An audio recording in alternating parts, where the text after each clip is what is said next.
بە ناوی نوێنەڕەتی کۆنگرەی لە هەرێمی کوردستان بۆ ڕایگشتی دوانویوەڕۆی ڕۆژی پێنجشەممە بە بیستنی هەواڵی بە ئامانجگرتنی هەواڵێکی ئێمەی ژن کە لەلایەن دەستێکی ڕەشی تیرۆرەوە لە شاری کەرکووک شەهید کرا. ئێمە وەکو ڕێخستنی ژنانی نوێنەڕەتی کۆنگرەی لە باشووری کوردستان ئەم کردەوە نامرۆڤیانە شەرمەزار دەکەین کە ژنە چالەکوانێکی سیاسی دەکەنە ئامانج. وەک دەزانرێت هەواڵی ئێمە ژنێکی شۆڕشگێری پێشەنگە و لە ڕۆژاوای کوردستانەوە لە شاری حەسەکەەوە بۆ کاری ڕێکخراوەکانی ژنان سەردانی کردبوو. بە مەبەستی خەباتی شۆڕەشی ژنانی ڕۆژاوای کوردستان لە باشووری کوردستان سەردان و دیداری ڕێکدەخست. بەڵام لە ناوەندی کەرکووکدا لەلایەن دەستێکی ڕەشی تیرۆرەوە شەهید دەکرێت. بە ناوی کۆنگرەی داوا دەکەین کە لەلایەن پەیوەندیدار بە زووترین کات کوژراوی ئەم ژنە شۆڕشگیرە سزا بدرێت و ڕادەستی دادپەروەری بکرێت. ئێمە دەنگی خۆمان دەگەینین بە هەموو ڕێکخستن و ڕێکخراوی ژنان لە هەموو کوردستان و عێراق. هیوادارین خاوەن هەڵوێست بین و مافی ژنان ژێردەست و ژن بپارێزین.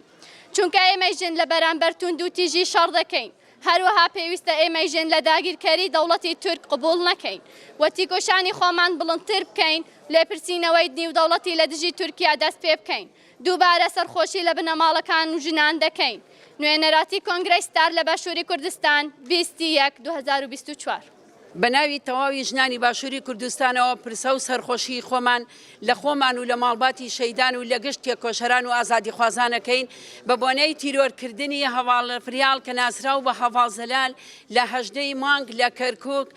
کە بە ئامانجگرتنی تیرۆرکردنی هەواڵزەلال تیرۆرکردنیەکی سیاسی بوو لە هەمان کاتیژا کوردبوون بوو و پەیامێک بوو بۆ خەڵکی کەرکووک و بۆ کوردانی کەرکووک کە ئێوە چەندێک تێکۆشان بکەن ئێمە بە تیرۆرکردن وەڵامتان دەدەین. بۆیە شەهیدبوونی هەواڵزەلال شەهیدبوونێک بوو کە لە باشووری کوردستاندا بۆ یەکەم جار نەبوو تیرۆرەکان لە گشتی باشووری کوردستانەوە ئاماژە بوو ئەوە کات کە ئەو بارودۆخەی کە ئێستا هەیە لە سەر باشووری کوردستان ڕنگدانەوەی هەیە و قەیرانەکان و تیرۆرەکان ڕۆژ بە ڕۆژ لە زیادبوونایە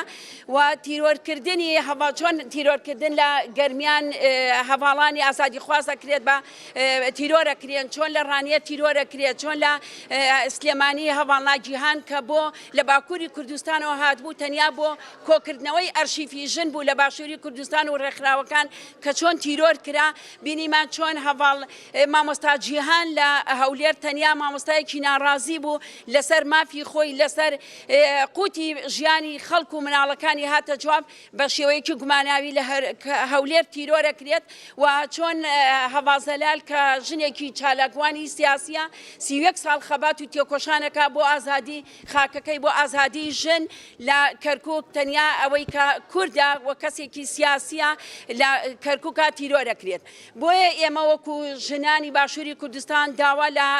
تەواوی باشووری کوردستانەکەین کە هەڵوێستەیان هەبێ و خاوەنداری بکەن لە تیرۆرکردنی ژنان لەبەرەوەی ژنانی پێشەنگە ئەکرێتە ئامانج لەبەرەوەی لە بوونی ژنی ئازاد و پێشەنگایەتی ژنانی ئازادی خواست ئەو سیستەما ترسی هەیە و ئەو دەسەڵاتە و ئەو ئەقلێتی پیا و سالیاریە ترسی هەیە لە ژنانی ئازادی خواست بۆیە ژنانێکیانەوە وەکو بووکەڵە بەدەستی ئەو دەسەڵاتە و بەدەستی دوژمنانەوە بێ بۆیە ژنی ئازادی خواست ژنی پێشەنگ ژنی بەهێز و ژنی خاوەن ئیرادا هەمیشە ئەکەوێتە بەرچاو تیرۆرەکرێ. ئێمە وەکو ژنانی باشووری کوردستان ئەو تیرۆرانە شەرمەزار و مەحکوومەکەین کە دەوڵەتی تورکیا بە ئاشکرا لەبەرەوەی لە کەرکووک شکستی هێنا لە هەڵبژاردنەکاندا و ئەو پیلانانەی کە پارتی و کە تورکیادا نابوو بۆ کەرکووک شکستیان هێنا لە هەڵبژاردنەکانە بۆیە بە تیرۆرکردنی هەواڵزەلال ویستیان پیلانەکانی خۆیان بسڕنەوە و نکۆڵی لەو شکستە بێنن کە لە کەرکووکە هێنایەنە. بۆیە ئێمە وەکو ژنانی باشووری کوردستان هەمیشە لە تێکۆشانەکان بەردەوامین و پێشەنگایەتی ژنان دەستکەوتەکانی ژنان کە ئەمڕۆ هەواڵزەلال ویستی لە ڕۆژاوای کوردستان ئەو دەستکەوتانی کە لە ڕۆژاوای کوردستان کە تێکشکاندنی دەستی داعش بوو کە ئەمڕۆ ژنان دەستور داڕێژن لە ڕۆژاوای کوردستان و دەستکەوتێکی هەرە گرنگەیە کە ئێستا ژنان لە مێژوو لە خەبات و نووسینەوەی مێژووی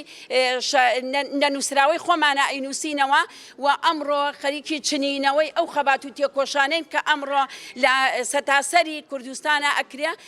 بۆیە دژمنانی ئێمە هەمیشە هەمیشە ژنانی پێشەنگەکەنە ئامانج بۆیە داواکارین کە خەڵکی باشووری کوردستان خاوەن لێی دەرکەون لێرەوە دەڵێن خەباتە ماندوو نەناسەکە خەباتە پێشەنگەکە خەباتە سیاسەت مەدارەکە ئەو ژنە پێشەنگە و ژنە سیاسەت مەدارە کە هەموو تەمەنی خۆی بۆ تێکۆشان و ئازادی خاک و ژن بەخشی ئێمە کە ئەوان بە میراسی خۆمان دەزانین و شۆڕشی ژن ژیان ئازادی کە ئێستا ناسنامەی ئێمەیە ئێمە لەسەر ڕێچکە و تێکۆشانی شەهیدان بەردەوامە بین و بە دوژمنان ئەڵێن دڵنیاتانەکەینەوە کە ئێمە نە تیرۆرەکان نە زیندانەکان لە باکووری کوردستان و ڕۆژهەڵاتی کوردستان ساردمان ناکەنەوە بەڵکو هەر شەهید بوونیە زیاتر تێکۆشانی خۆمان بەهێزەکەین و زیاتر تێکۆشان لە چوارچەوەی یەکگرتنی ژنان و خەباتی ژنانە بەهێزەکەین لێرەواڵێن شەید زەلال و شەید ساکینە و شەید ڤیان و شەیدانی تر نامرن ئەوانە هەمیشە زیندون شەید نامرێ شەید نامرێ ژن ژیان ئازادی ژن ژیان ئازادی. بە ناوی دەست پێشخەری ژنان کوردستان دەپارێزین پرسە و سەرخۆشی خۆمان لە خۆمان و سەرجەم ژنانی